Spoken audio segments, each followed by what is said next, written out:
우리가 시작이 참 중요합니다. 그런데 어떤 사람은 말합니다. 시작이 중요한가, 끝이 중요한가? 여러분 생각은 어떤지 한번 마음속으로 답을 해보시기 바랍니다.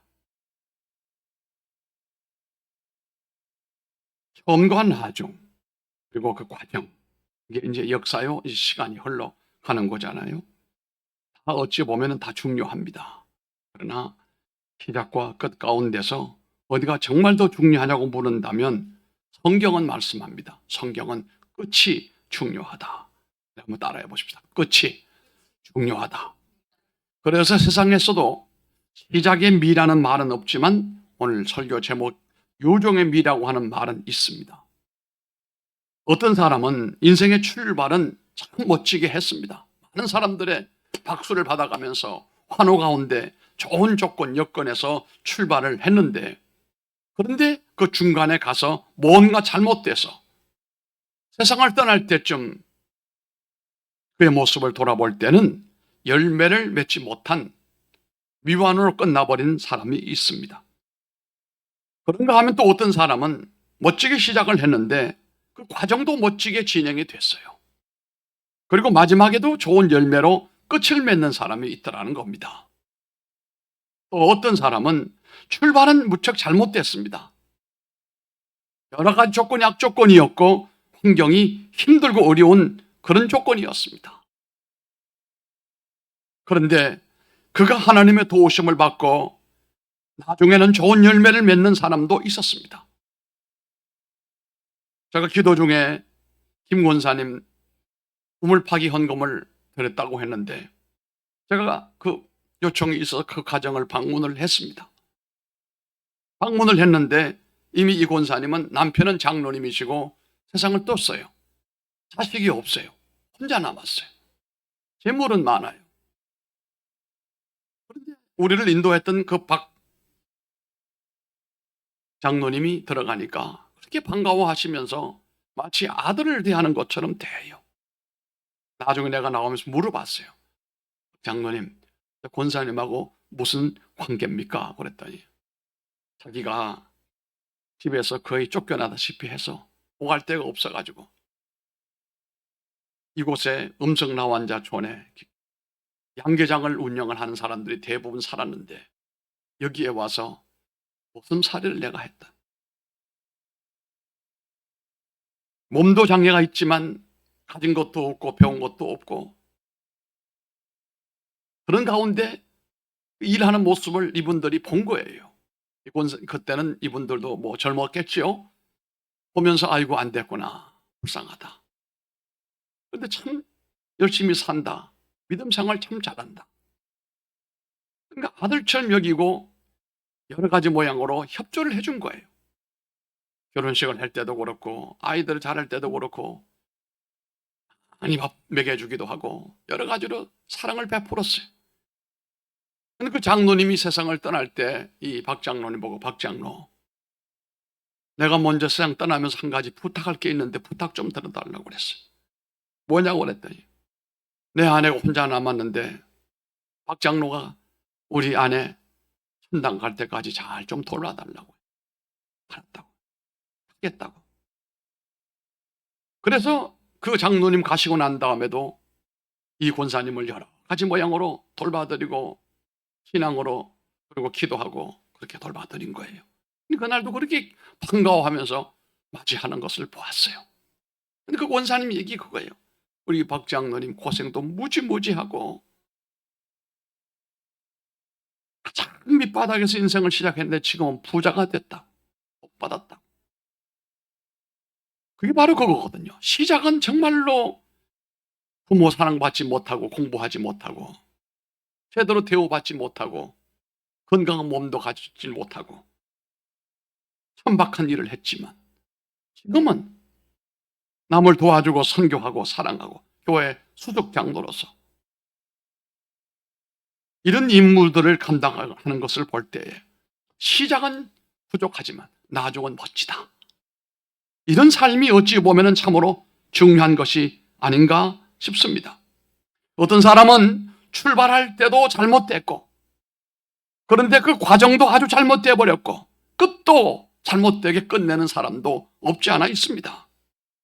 우리는 오늘 2024년 교회적으로 마지막 주일 예배를 하나님 앞에 드리면서 바울과 관계된 사람들 가운데 이 세 종류 사람들을 좀 구분을 하면서 우리가 살펴보기를 원합니다. 바울의 선교 사역 가운데서 어떤 사람은 처음부터 끝까지 바울과 함께 동고동락을 하고 마지막 바울은 감옥에 갇혀서 여러 가지로 어려운 가운데 있을지라도 끝까지 함께한 사람이 있는가 하면 어떤 사람은 처음 시작은 잘했는데 중간에 멀리 가버렸습니다. 오늘 우리가 읽었던 본문의 말씀 가운데도 누구 외에는 다 멀리 떠났다 라고 이렇게 말씀하는 것을 우리가 읽어보고 있지 않습니까? 그런가 하면 읽었던 말씀 가운데 14절에 보면은 구리 세공업자, 구리를 가지고 뭘 만드는 사람이에요. 이름이 있습니다. 알렉산더라고 하는 사람. 이 사람은 처음과 나중 바울에게 고통만 주는 사람이고 사랑하는 제자 디모데에게 너도 주의를 해라. 저 사람이 너도 어떻게 해를 끼치는지 모르니까 주의를 해라. 알렉산더 같은 사람은 어떻게 보면은 처음과 나중이 못되게 했다는 겁니다. 자, 먼저 이제 우리가 시작은 좋았지만 유종의 미에는 실패한 사람이 있음을 우리가 살펴보게 됩니다. 바울의 선교에서. 그 중에 데마라고 하는 사람이 있는데 데마는 위대한 복음 전도자이면서 세계 선교의 비전이 있는 바울의 영향력으로 회심을 했던 사람이고 그래서 그의 제자가 된 사람이에요. 그는 바울과 함께 살고 그와 함께 죽으며 그리고 순교한 성도 가운데서 영광스러운 왕권을 누리기를 원했던 것이었습니다. 그런데 데마가 바울과 함께 로마에 입성을 해서 로마에서 복음을 전하다가 바울이 네로 황제의 박해로 인하여 두 번째 감옥에 갇히게 되어졌을 때 그만 마음이 바뀌어졌습니다. 믿음이 흔들렸습니다. 두 번째 감옥에 갇힐 때는 아마도 바울이 살아서는 못 나온다. 이제 끝일 것이다. 그러면 이 로마 황제 네로로부터 밀려오는 이 엄청난 핍박을 내가 어떻게 감당할 수가 있겠는가? 무거운 부담에 시달리다가 이 사람은 바로 그만 바울을 떠나게 됩니다.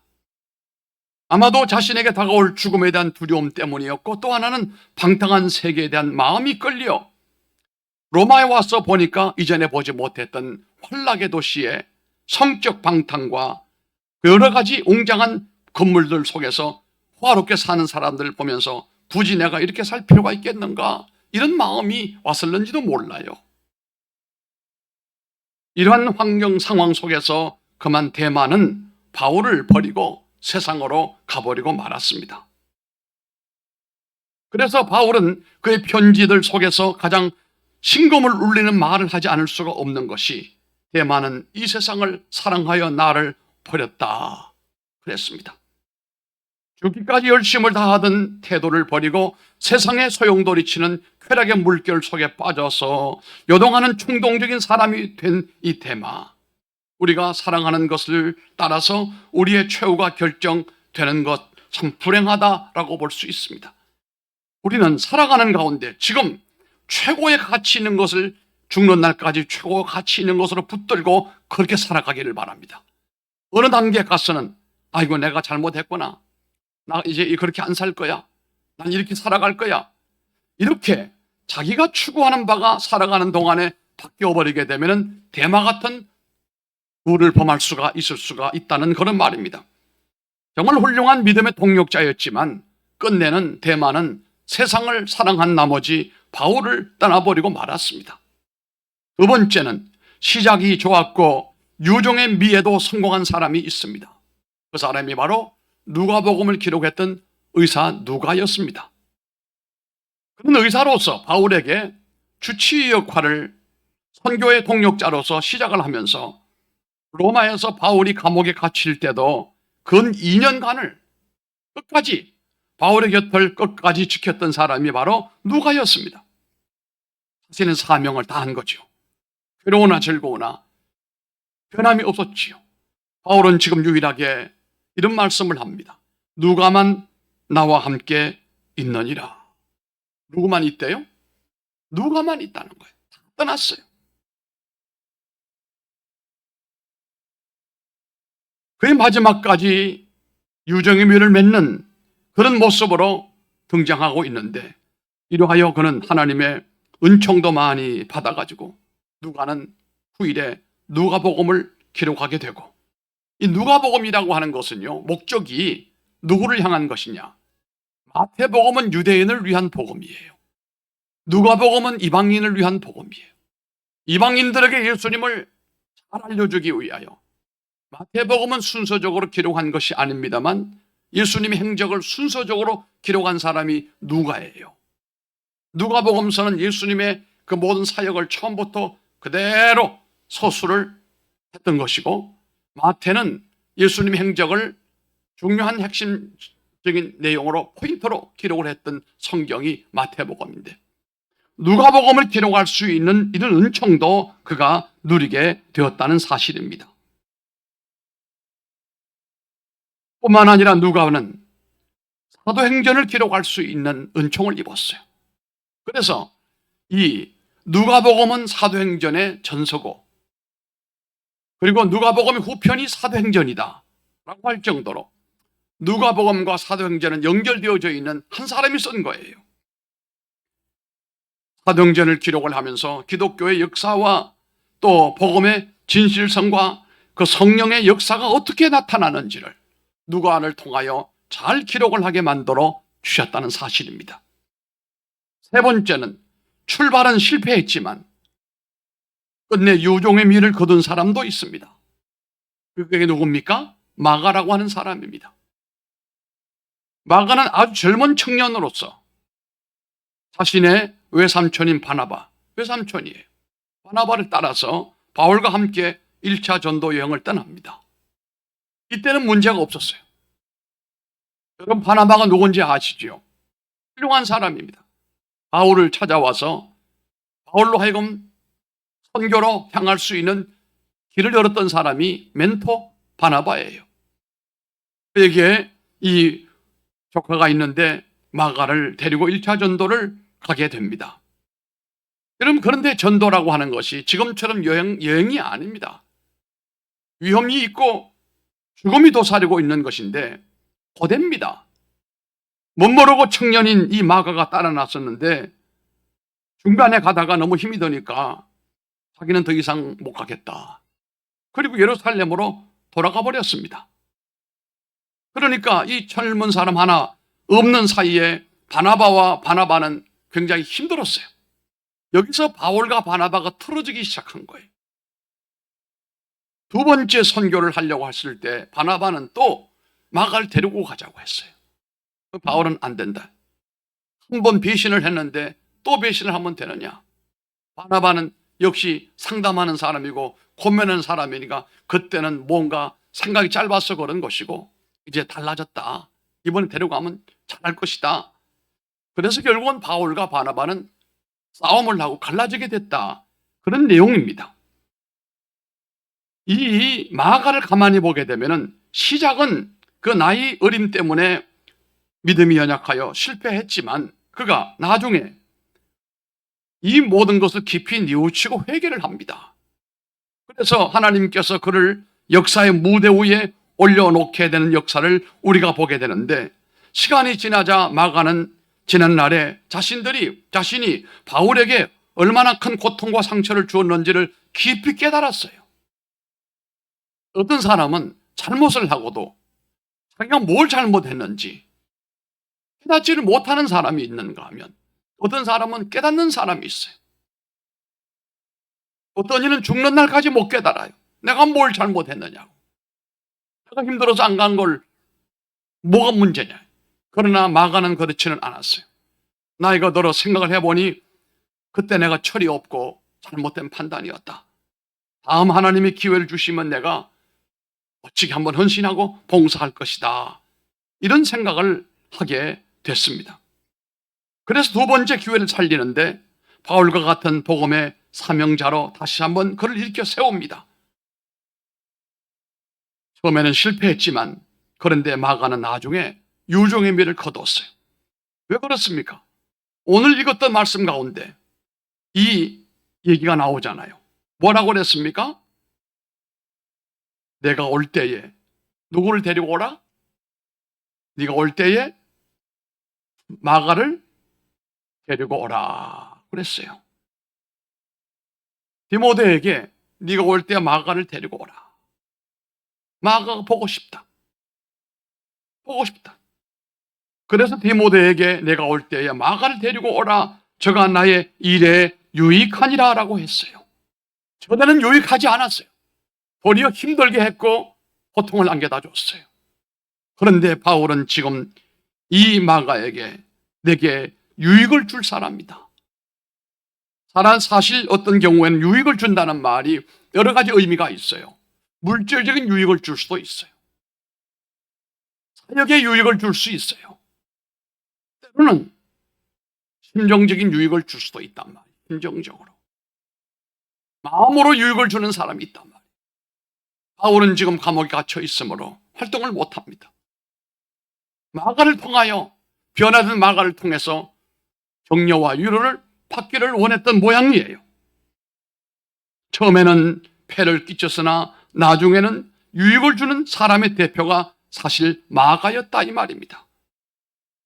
사실 우리는 지금 많은 사람들이요, 마가와 같은 유형의 사람들이 많아요. 젊었을 때는 잘못하고 실패하고 부끄럽고, 그런데 깨우쳐서 하나님의 은혜로 다시 세운 바 되어졌어. 지금은 바울 사도에게 위로가 될 수 있는 사람이 되고 하나님의 나라에 유익을 줄 수 있는 사람으로 바뀌어졌다고 한다면 바로 그 사람은 마가와 같은 사람으로서 출발은 실패였지만 유종의 미를 거두는 사람이다라고 말할 수 있습니다.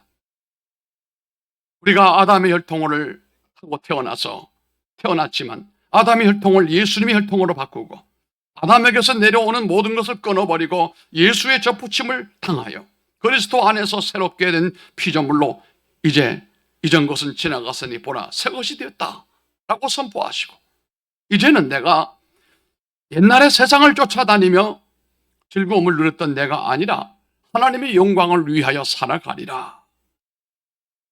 육신의 옛사람은 죽어버리고, 그리고 옛날의 실수도 이제 묻어버리고, 옛날의 모든 것을 다 던져버리고 예수 안에서 새롭게 되어서 열매를 맺고 마지막 날에 하나님의 칭찬을 받는 사람이 되리라. 이런 목적으로 우리가 살아가야 됩니다. 젊을 때는 누구나 혈기가 있고 또 생각이 짧아서 실수할 수가 있습니다. 만약에 그게 없다면야 얼마나 좋겠습니까마는 다 실수가 있어요. 하나님 앞에 직분을 맡았어도 마찬가지입니다. 목사든 장로든 권사든 처음에 직분 맡으면은 그거 잘하는 줄 알지만 아닙니다. 어설픕니다. 그러나 연륜이 쌓이면서 내가 옛날에 그렇게 어설프게 한 적도 있었구나. 이제는 멋지게 해야지. 내가 마지막에는 유종의 미를 거둬야지. 이런 성도들과 직분자가 되기를 주의 이름으로 축복합니다. 우리가 마지막에 선한 열매를 맺으면서 하나님 앞에 칭찬받는 사람이 된다라고 하는 거 중요합니다. 그래서 한 해가 마무리될 때마다 우리는 이것을 생각해야 된다는 거예요. 바라기는 오늘 선교자요, 전도자요, 목회자인 바울이 감옥에 갇혀 있으면서 지금 누가 외에는 다 떠나버리고 없어요. 마가를 보고 싶어서 마가를 데리고 오라고 디모데 제자에게 요청을 하고 있는데, 여러분이 부디 목회자가 끝까지 보고 싶어하는 사람이 되기를 바라요. 아무리 보고 싶지가 않아. 나는 마음에 별로 원치 않아. 그런 거 하면 누구는 꼭 보고 싶다. 그런 사람이 되기를 바랍니다. 생각만 해도 가슴이 서려오는 그런 사람. 그를 보면 기분이 좋아지는 사람이 되기를 바랍니다. 혹시 아멘이 약해요. 오늘 이 자리에서 제가 감사한 믿음의 사람들이 있습니다. 여기도 믿음의 사람이 있습니다. 어려웠을 때에 내게 들떠나지 않고 함께했던 사람들이 여기 있습니다. 늘 생각만 해도 기분 좋고 생각만 해도 든든한 사람들이 여기에 있고 참으로 고마운 사람들이 여기 많다 이 말이에요. 여러분이 끝까지 그렇게 되기를 바랍니다. 유종의 미를 거두는 성도가 되기를 바랍니다. 그런가 하면 출발과 마지막을 실패로 끝내버린 사람이 있는데 그 사람이 알렉산더라고 하는 사람입니다. 이 알렉산더는 바울의 선교 사업에 처음부터 나중까지 비난으로 일관했고 헐뜯고 불평하고 중상모략을 하여 고통을 준 사람이에요. 목회자에게 가장 고통스러운 것은 목회자의 그 인격을 막 문질러 버리고 아주 그 인격을 무력화시켜 버리고 아주 못된 사람으로 치부하는 것, 이건 참을 수가 없는 거예요. 그런데 알렉산더가 그런 사람이에요. 바울은 14절에 말씀하잖아요. 구리장색 알렉산더가 내게 많은 해를 보였으며 주께서 행한 대로 저에게 갚으시리라. 주의 종 내게 행했던 그 모든 일들이 얼마나 악한지 내가 간섭하지 않아도 하나님이 다 갚아주실 것이다. 우리는 네 종류의 사람들 가운데서 여러분 자신을 살펴보기를 바랍니다. 네 사람 가운데서 제일 복 있는 사람이 누굽니까? 제일 복 있는 사람은 시종일관 유종의 미를 거두는 사람이고, 처음에는 실패했지만 끝내 유종의 미로 거두는 사람이 두 번째다. 인생은 단 한 번밖에 없어요. 연습이 없어요. 청년의 때도 한 번이고 중년의 때도 한 번이고 노년의 때도 한 번이에요. 한 번밖에 없어요. 세상 것은 웬만하면 두 번, 세 번 기회가 와요. 그러나 인생은 단 한 번밖에 없어요. 끝이에요.